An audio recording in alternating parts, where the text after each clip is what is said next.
আপনাদের বিশ্বাস হয় আমার স্ত্রী যে রাসূলের মেয়ে ছিল? বিশ্বাস হয় না? উনি মা ফাতেমা ছিলেন, আবার আপনাদের দয়াল ছিলেন।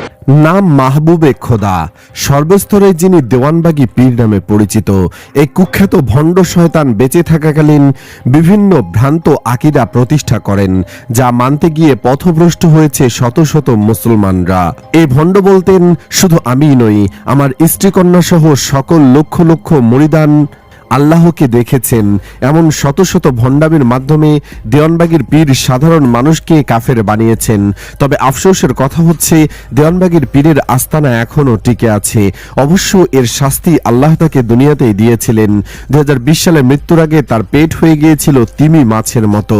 তাকে দেখলে মনে হতো এটা কোনো মানুষের পেট নয়, বরং মনে হতো দেওয়ানবাগী পীর পেটের মধ্যে করে বড় কোনো খড়ের গাদা টানছেন। জনতার কথার আজকের ভিডিওতে আলোচনা করব এই নিকৃষ্ট পাপী শয়তানের সমস্ত ভণ্ডামি নিয়ে। চলুন জেনে নেওয়া যাক কেন আল্লাহ দুনিয়াতে তার উপর গজব নাজিল করেছিলেন। দেওয়ানবাগের ভণ্ডামির একটি উদাহরণ দেয়া যাক। ধরুন, পরিবারের একজন যদি আয় করে, অন্যরা না করলেও কি ঘরের বাকি সদস্যরা না খেয়ে থাকে? উত্তর হচ্ছে না।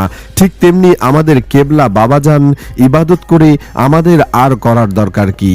তিনি করলেই তো আমরা পাই। এই কথাগুলো দেওয়ানবাগী ভণ্ডপীর একজন মুরিদের কথা। গত সপ্তাহে জুমার নামাজের সময় এক মুরিদকে জিজ্ঞেস করা হলো, নামাজ পড়েন না কেন? তার উত্তরে ভণ্ডপীরের মুরিদ এ কথাগুলো বলেন। বেশি কিছু না বলে মূল বক্তব্যে চলে আসি। ভণ্ডপীর দেওয়ানবাগীর ভণ্ডামির কিছু তথ্য প্রমাণাদি সহ উপস্থাপন করব, যাতে করে মুসলমানরা তার ভণ্ডামি সম্পর্কে জানতে পারে, সচেতন হয় এবং তার সিলসিলাকে প্রতিহত করে। এই ভণ্ডপীর দেওয়ানবাগীর নাম মাহবুবে খোদা, সর্বস্তরে দেওয়ানবাগী নামে পরিচিত। জন্ম 27 অগ্রহায়ণ 1356 বাংলা মোতাবেক, 14 ডিসেম্বর 1949 ইংরেজি। জন্মস্থান ব্রাহ্মণবাড়িয়া জেলার আশুগঞ্জ থানাধীন বাহাদুরপুর গ্রামে। পিতা সৈয়দ আব্দুর রশিদ সর্দার, মাতা জবেদা খাতুন। 6 ভাই বোন। ভাই বোনদের মধ্যে সর্বকনিষ্ঠ। নিজ এলাকায় তাল শহর কারিমিয়া আলিয়া মাদ্রাসা থেকে ফাজিল পর্যন্ত পড়াশোনা করে ছাত্র জীবনে ইতি টানেন।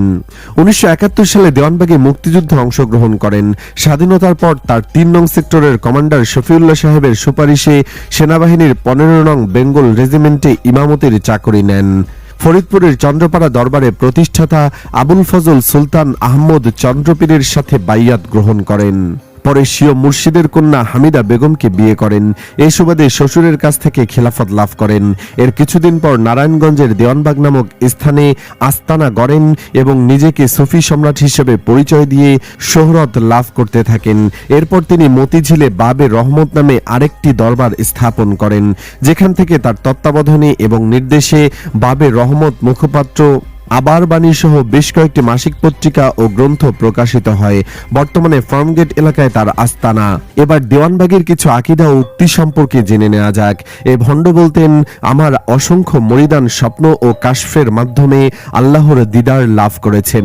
আমার স্ত্রী হামিদা বেগম ও আমার কন্যা তাহমিনা এ খোদা স্বপ্নের মাধ্যমে আল্লাহকে দাড়ি গোফবিহীন যুবকের ন্যায় দেখতে পায়।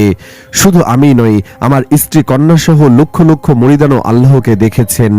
দেওয়ানবাগে আল্লাহ ও সমস্ত নবী রাসূল ফেরেশতারা মিছিল করে এবং আল্লাহ নিজে স্লোগান দেন, নাউযুবিল্লাহ। এ ভণ্ড তার মাসিক পত্রিকায় আরো লেখেন, আমি এক ভিন্ন ধর্মের লোককে অজিফা ও আমল বাতলে দিলাম। কয়েকদিন পর ওই বিধর্মী স্বপ্নযোগে মদিনায় গেল, নবীজির হাতে হাত মিলালো, নিজের সর্বাঙ্গে জিকির অনুভব করতে লাগলো। তারপর থেকে ওই বিধর্মী প্রত্যেক কাজে অন্তরে আল্লাহর নির্দেশ পেয়ে থাকে। মাসিক আবার বাণী 5ম বর্ষ 1ম সংখ্যায় এ ভণ্ড বলেন, কোন লোক যখন নফসির মাকামে গিয়ে পৌঁছে, তখন তার আর কোনো ইবাদত করা লাগে না। জিব্রাইল বলতে আর কেউ নন, স্বয়ং আল্লাহই জিব্রাইল। নাউযুবিল্লাহ। পবিত্র রমজান মাসকে অপমান করে দেওয়ানবাগী পীর বলেন, সূর্যোদয় পর্যন্ত সাহরি খাওয়ার সময়। সুবহে সাদেক অর্থ প্রভাতকাল। হুজুরেরা ঘুমানোর জন্য তাড়াতাড়ি আজান দিয়ে দেয়। আপনি কিন্তু খাওয়া বন্ধ করবেন না। আজান দিয়েছে নামাজের জন্য, খাবার বন্ধের জন্য আজান দেওয়া হয় না। চিন্তা করুন কত বড় ভণ্ড ছিল এই শয়তান। কিয়ামত দিবস এবং এই দিনের বিচার কার্যকে অপমান করে এই ভণ্ড আবার বলেন, মানুষের জন্ম থেকে মৃত্যু পর্যন্ত হায়াতে জিন্দেগিতে পুলসিরাত বলা হয়। আল্লাহ থেকে বিচ্ছিন্ন হওয়ার ফলে আর এক বিচ্ছিন্ন যাতনা ভোগ করতে থাকে। প্রভুর পরিচয় নিজের মাঝে না পাওয়া অবস্থায় মৃত্যু হলে সে বেঈমান হয়ে কবরে যাবে।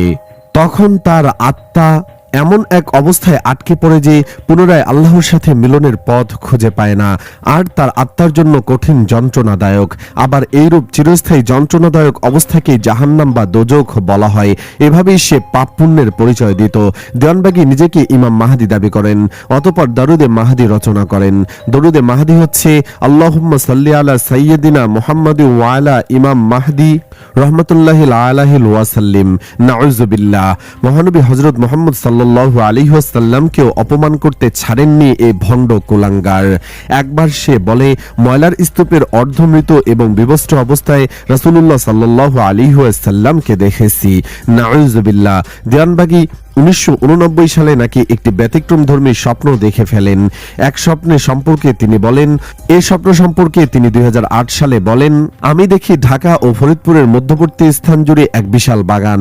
এই বাগানে আমি একা একা হেঁটে বেড়াচ্ছি। হঠাৎ বাগানের এক স্থানে একটি ময়লার স্তূপ আমার চোখে পড়ে। আমি দেখতে পাই এই ময়লার স্তূপে রাসূল সাল্লাল্লাহু আলাইহি ওয়াসাল্লামের প্রাণহীন দেহ মোবারক পড়ে আছে। তার মাথা মোবারক দক্ষিণ দিকে আর পা মোবারক উত্তর দিকে প্রসারিত। বাম পা মোবারক হাঁটুতে ভাঁজ হয়ে খাড়া অবস্থায় রয়েছে। আমি তাকে উদ্ধার করার জন্য পেরেশান হয়ে গেলাম। আমি এগিয়ে গিয়ে তার বাম পায়ের হাঁটুতে আমার ডান হাত স্পর্শ করলাম। সাথে সাথেই তার দেহ মোবারকে প্রাণ ফিরে এলো। তিনি চোখ মেলে আমার দিকে তাকালেন। মুহূর্তের মধ্যে রাসূল সাল্লাল্লাহু আলাইহি ওয়াসাল্লাম সুন্দর পোশাকে সুসজ্জিত হয়ে গেলেন।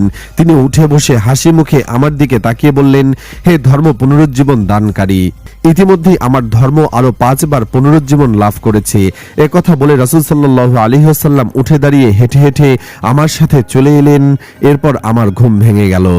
নাউযুবিল্লাহ। এমনই অসংখ্য আল্লাহ বিরোধী লেখা তার রয়েছে।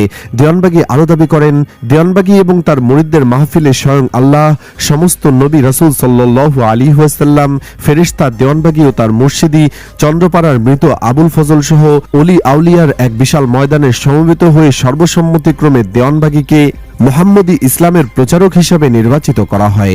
এরপর আল্লাহ সবাইকে নিয়ে এক মিছিল বের করেন।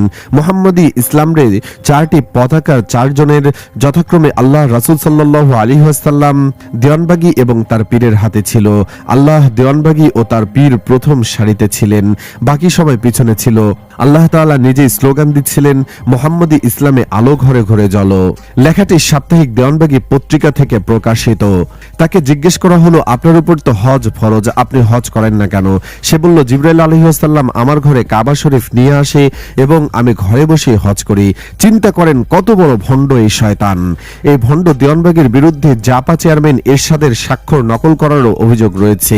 এই ভণ্ড দেওয়ানবাগী পবিত্র কোরআনের 430টি আয়াত অস্বীকার করেছেন। সে একটি বই লিখে, আল্লাহ কোন পথে, এই বইয়ে 21 পৃষ্ঠায় সে লিখেছে, আমি আল্লাহকে দেখেছি, দাড়িও নাই, গোঁফও নাই। 21 বছরের যুবক। নাউযুবিল্লাহ। এই বইয়ের 96 নম্বর পৃষ্ঠায় এ ভণ্ড লিখেছে, গন্ধম ফল কোনো ফল নয়, মা হাওয়ার গুপ্ত অঙ্গে গন্ধম ছিল। আদম আলাইহিস সালাম এটা বেলাজার মতো গ্রহণ করে বেঈমানি হয়েছে। এই কথিত পীরের বিরুদ্ধে জমি দখলের অভিযোগ রয়েছে। আর এজন্যই আল্লাহ তাকে মৃত্যুর আগে দুনিয়াতে জাহান্নামে সাজা ভোগের ব্যবস্থা করেছিলেন। সুপ্রিয় দর্শক, আপনি কি চান এই ভণ্ড পীরের আস্তানা যেন সরকার ঘুরিয়ে দেয়? কমেন্ট বক্সে জানিয়ে দিন আপনার মূল্যবান মতামত। ভিডিওটি ভালো লাগলে লাইক দিন ও শেয়ার করুন। ধন্যবাদ।